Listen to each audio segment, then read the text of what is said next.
அவுதுபில்லாஹி மினஷ் ஷைத்தானிர் ரஜீம். பிஸ்மில்லாஹிர் ரஹ்மானிர் ரஹீம். அல்ஹம்துலில்லாஹ் ஸலாத்து வஸ்ஸலாமு அலா ரசூலில்லாஹ். அஸ்ஸலாமு அலைக்கும் வரஹ்மத்துல்லாஹி வபரகாத்துஹு. உங்கள் அனைவரையும் மை எம்பவர்மெண்ட் ட்ரஸ்ட் மூலமாக இன்று சென்னை மக்கா மஸ்ஜிதில் தொடங்க இலவச வேலை வாய்ப்பு பயிற்சிக்கான இந்த நிகழ்ச்சியில் வரவேற்பதில் பெருமகிழ்ச்சி அடைகிறேன். இந்த நிகழ்ச்சியின் முதற்கட்டம் மௌலானா அஹமத் மன்பி அவர்கள் கிராத் தூதிக்கு இருக்கிறேன்.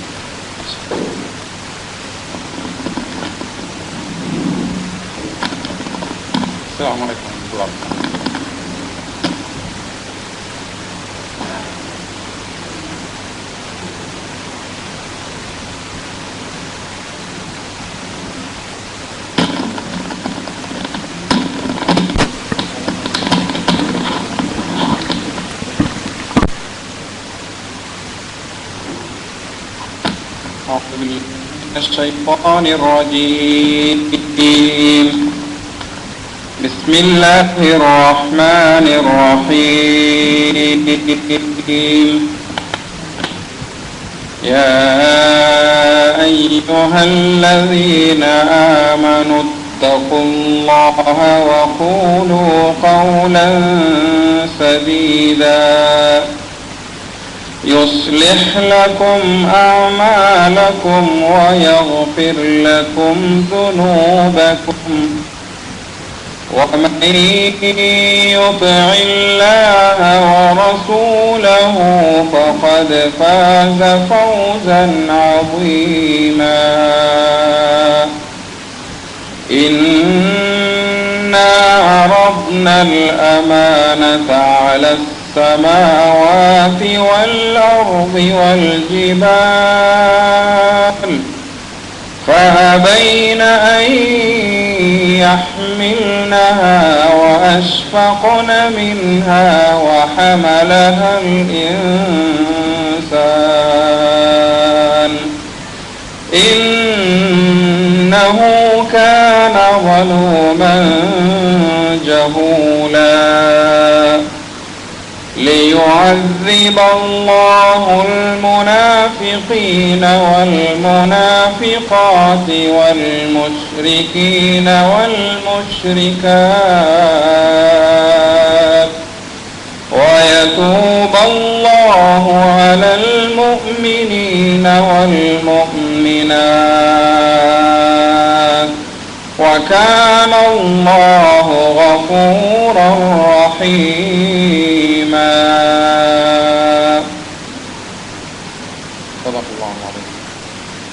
நம்பிக்கையாளர்களே, நீங்களும் அல்லாஹ்வுக்கு பயந்து உண்மையான விஷயங்களை கூறுங்கள். அவன் உங்களுடைய காரியங்களை உங்களுக்கு சீர்படுத்தி வைத்து உங்களுடைய குற்றங்களையும் மன்னிப்பான். அல்லாஹ்வுக்கும் அவனுடைய தூதருக்கும் எவர் வழிபடுகின்றாரோ அவர் நிச்சயமாக மகத்தான பெரும் பாக்கியத்தை அடைந்து விட்டார். நிச்சயமாக நம்முடைய பொறுப்பை சுமந்து கொள்வீர்களா என்று நாம் வானங்கள், பூமி, மலைகள் ஆகியவைகளிடத்தில் வினவினோம். அதற்கு அவை அதனை பற்றி பயந்து அதனை சுமந்து கொள்ளாது விலகிவிட்டன. அத்தகைய பொறுப்பை தான் மனிதன் சுமந்து கொண்டான். ஆகவே நிச்சயமாக அவன் அறியாமையால் தனக்கு தானே தீங்கிழைத்துக் கொண்டான். அத்தகைய பொறுப்பை ஏற்றுக்கொண்டு அதற்கு மாறாக நடக்கும் நயவஞ்சக ஆண்களையும் பெண்களையும், இணை வைத்து வணங்கும் ஆண்களையும் பெண்களையும் அல்லாஹ் வேதனை செய்வான். அந்த பொறுப்பை மதித்து நடக்கும் நம்பிக்கையாளர்களாகிய ஆண்களையும் பெண்களையும் அவர்களுடைய தவறிலிருந்து அருளின் பக்கம் அல்லாஹ் திருப்பி விடுவான். அல்லாஹ் மிக்க மன்னிப்பவனும் திருப்பிவிடவனுமாக இருக்கின்றான்.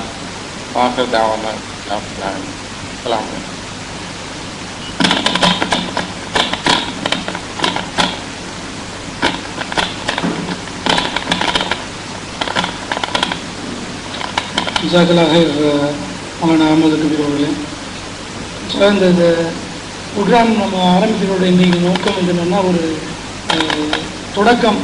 இதை நம்ம ப்ரோக்ராமை லான்ச் பண்ணிவிட்டு அதுக்கப்புறம் மக்கள் எல்லாத்துக்கும் கொஞ்சம் கொஞ்சமாக எத்தி வைக்கிறது தான் நம்மளுடைய நோக்கம். ஸோ இருக்கிற மக்கள் கம்மியாக இருந்தாலும், நம்மளுடைய மக்களாக இருந்தாலும், இன்ஷா அல்லாஹ் இந்த ப்ரோக்ராம் பற்றி நம்ம மக்கா மஸ்ஜிதில் ஆரம்பிக்கக்கூடிய ஒரு நாள் இன்றைய தினம் இன்ஷா அல்லாஹ் இது இறைவனோட இன்ஷால்லா அவனுடைய அருள்னால இன்ஷால்லா இப்போ இருக்கிற கூட்டத்தை விட அதிகமான மக்கள் இதனுடைய ப்ரோக்ராமில் பயன்படுறது தான் நம்மளுடைய அவா துவா இன்ஷால்லா. ஸோ அதனால் இப்போ இங்கே வந்திருக்கவங்க நம்மளுடைய மக்களாக இருந்தாலும் நம்மளுடைய ஸ்டெம்லையும் மற்ற மக்கா மஜ்லிஸை சார்ந்தவர்களாக இருந்தாலும் இதனுடைய முழுமையான ப்ரோக்ராமை நம்ம இன்ஷால்லா இந்த 1.5 மணி நேரம் நம்ம கண்டக்ட் பண்ணி இதனை பற்றி ஒரு விழிப்புணர்வை நம்மளுக்குள்ளே பகிர்ந்துக்கிட்டு அதே மாதிரி ஆன்லைனில் ரெக்கார்ட் ஆகுது, மற்ற மக்களுக்கு இது போய் சேர வாய்ப்பு இருப்பதனால் இதை நம்ம முழுமையான முறையில் நடத்துக்கிற மாதிரி எல்லாத்தையும் பணியோடு கேட்டுக்கொள்கிறேன். இந்த ப்ரோக்ராம் நம்ம ஆரம்பித்தப்போ அல்ஹம்துலில்லாஹ் கடந்த ஒரு 8 மாதமாக இதுக்கு திட்டமிட்டு இறைவனுடைய மிகப்பெரிய கிருபையினால் குவைத்தில் உள்ள சகோதரர்கள் மற்றும் இந்தியா, துபாய், சவுதி, சிங்கப்பூரில் உள்ள சகோதரர்கள்லாம் ஒன்றாக இணைந்து இந்த மாணவர்களுக்கு எப்படியாவது நம்ம வேலை வாய்ப்பு பயிற்சிகளை இலவசமான முறையில் நல்ல தரம் வாய்ந்த கல்வியை அளிக்க வேண்டும் என்ற எண்ணத்துடன் பல மாதங்கள் திட்டமிட்டு இந்த மை எம்பவர்மெண்ட் ட்ரஸ்ட் மூலமாக STEM student empowerment through smart மஜ்ன்ற திட்டத்தை அல்ஹம்துலில்லாஹ் ஆரம்பிச்சிருக்கோம்.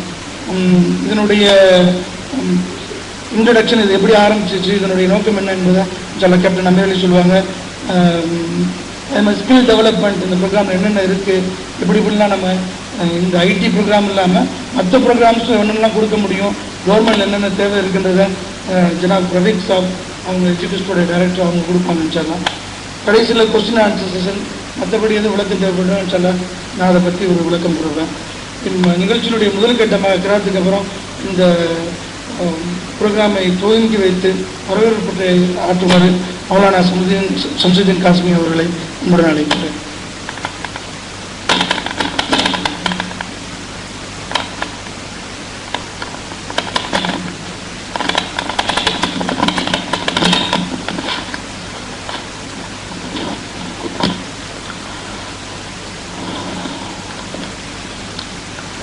Bismillahirrahmanirrahim. Alhamdulillahi Rabbil Alamin. Wassalatu wassalamu ala Sayyidil Mursalin wa ala alihi wa sahbihi ajma'in amma ba'd. நேற்றுக்கும் மரியாதைக்கும் உரிய இந்த நிகழ்ச்சியின் ஏற்பாட்டாளர்கள் மரியாதைக்குரிய கேப்டன் அமீர் அலி சாஹிப் அவர்களே, சகோதரர் ரஃபீக் சாஹிப் அவர்களே, மற்றும் இந்த மை எம்பவர்மெண்ட் ட்ரஸ்டினுடைய நிர்வாகிகளே, சகோதரர்களே, பெரியவர்களே,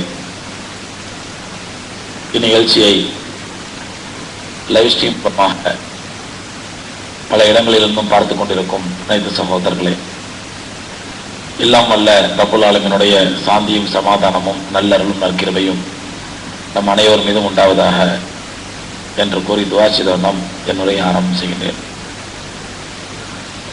அன்புக்குரியவர்களே, இந்த மை எம்பவர்மெண்ட் ட்ரஸ்ட் மூலமாக ஒரு உன்னதமான ஒரு நிகழ்ச்சிக்கு ஏற்பாடு செய்திருக்கிறார்கள். ஏனென்றால் எம்பெருமான ஸல்லல்லாஹு அலைஹி வஸல்லம் ஒரு காலத்திலே பள்ளிவாசல்கள் எப்படி இயங்கிக் கொண்டிருந்தவென்றால், மஸ்ஜித் நபவிக்கு ஒவ்வொரு வேலையையும் ஒவ்வொரு சஹாபிகள் செய்ததாக பொறுப்பேற்றிருந்ததாக ஹதீஸ்களிலே காண கிடைக்கின்றது. தொழ வைப்பதிலிருந்து, பாங்கு சொல்வதிலிருந்து, பள்ளிவாசலை கூட்டி பெருக்குவதிலிருந்து, சுத்தம் செய்வதிலிருந்து, வரக்கூடிய வெளியூரிலிருந்து வரக்கூடிய அல்லாஹ்வுடைய பாதையில் வரக்கூடிய முஜாஹிதிலிருந்து, அவர்களுக்கு உணவளிப்பதிலிருந்து, இன்னபிற அனைத்து ஏற்பாடுகளுக்கும் மஸ்ஜித் நபவியிலே ஒவ்வொரு சஹாபிக்கும் ஒரு பொறுப்பு இருந்ததாக நாம் வரலாறுகளை பார்க்கின்றோம். ஆனால் பள்ளிவாசலை மஸ்ஜித் நபவியை பூட்டி திறப்பது யார்? இந்த பொறுப்புக்குரிய சஹாபியை மட்டும் ஹதீஸ்கள்ல நம்மளால தேடி அழுத்தம் கண்டுபிடிக்க முடியறதில்லை. பள்ளிவாசல பூட்டுற பொறுப்பு, திறக்கிற பொறுப்பு யாரு? யாருக்கு எல்லாம் சாவி இருந்துச்சு அப்படின்னு ஹதீஸ்களை தேடி அலைஞ்சோம்டா நம்மளால கண்டுபிடிக்க முடியாது. எந்த ஹதீஸ்லயுமே கிடையாது. என் காரணம் பாத்தீங்கன்னா, மஸ்ஜித் நபவி 24 மணி நேரத்தில் பூட்டப்படுவதே கிடையாது. 24 மணி நேரமும் அங்கே மார்க்க பணிகள், இபாதத்துகள் மட்டுமில்லாமல் சோசியல் ஒர்க், சமுதாய பணிகள், சமூகத்தை அடிப்படையாக கொண்டு ஏற்படக்கூடிய பிரச்சனைகளுக்கு தீர்வுகள், எந்நேரம் ஆலோசனைகள், மீட்டிங்கள் நடந்து கொண்டே இருந்தது 24 நடந்து கொண்டிருந்ததால்